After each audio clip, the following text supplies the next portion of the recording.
Matt Rathel. I own and operate a game development company called Graphite Lab in St. Louis, Missouri.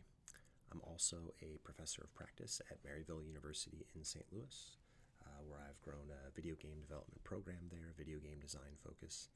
And I'm making these videos because as a instructor and as a studio owner, I get asked questions all the time about getting into the game industry or making the right choice about college programs or advising, on job placement and things of that nature.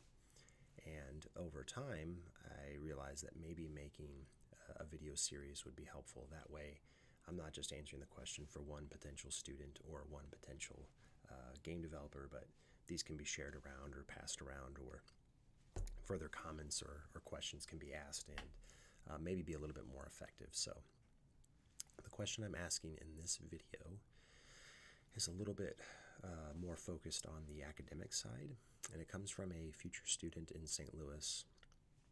And the question is, did you ever feel like you were wasting your time in college by taking classes not related to art, etc.? And my answer to this may come in two parts or from two perspectives. One might be trying to think back to when I was a student and how I felt then. And the other side of it might be looking back now and seeing where that value might have, been lost on me when I was a student, but really, certainly present now that I look back, 19 years into my career.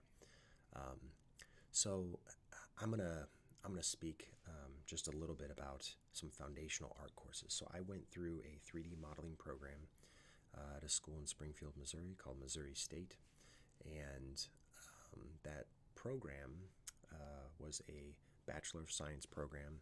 It was multidisciplinary, but there was kind of a selection process. So you didn't know if you were going to get fully into the program. So the advice was, as underclassmen and as freshmen and sophomore students, was to take courses that would support an art minor. So that way, if you didn't get into the intended program, you'd still be able to fall back on general art education and so on and so forth.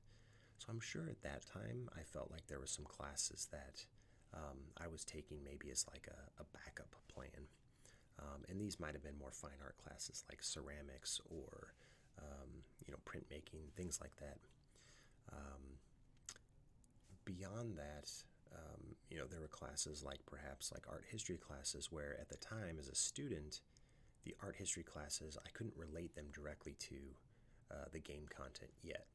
So learning about artists like Kahlo or Kandinsky, I didn't connect their lessons, principles, and qualities to fundamentals that would help me in games at the time, I'm sure.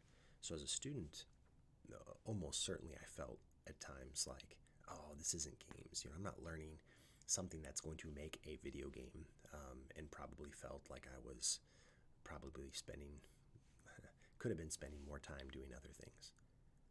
Now here's the perspective in the hindsight now, 19 years in, having conversations about some of those principles of composition and color and perhaps type or layout or even principles of motion, having exposure to all of those fundamentals when I was exposed to them has helped me defend artistic choices later on.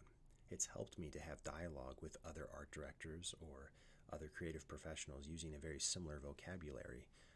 It's helped me be more effective in communicating my ideas and defending some of my artistic choices by having those foundational classes that are rooted in hundreds of years of artistic quality.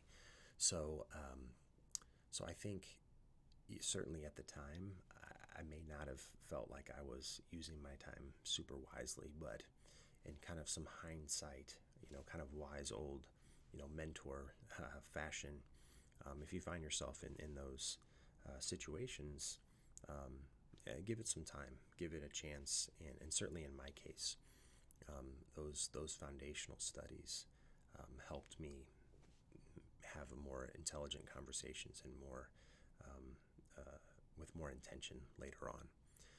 And I'll give a little kind of a second kind kind of support of that, the program that we've crafted at Maryville begins with foundational coursework. It's not like you're going into the Unity game engine the first day of your first class, of your freshman year, and popping out playable prototypes by that afternoon. There are some steps where we have to walk before we run and understand, basics of artistic and creative vocabulary and fundamentals. That way, when it comes time to start those prototypes and start, developing some of those assets in the engine, you've got, those kind of visual communication fundamentals. Um, you know, you've got an intermediate understanding of those principles and can then make those prototypes more effective, having gone through those first few stages. So, for those considering a program like Maryville's, those foundational classes, those are in there with deliberate intention of giving you those fundamentals and making you a better, more well-rounded graduate. So if you find yourself in a program like that one, know that those are there for good reason. Talk to your faculty and have good conversations about where and why those values are placed there. Because I assure you it's not an accident and it's not intended to waste anyone's time, but much more a strategy that has been proven through experience to help people like me have the best and most fulfilling careers on the art and visual side.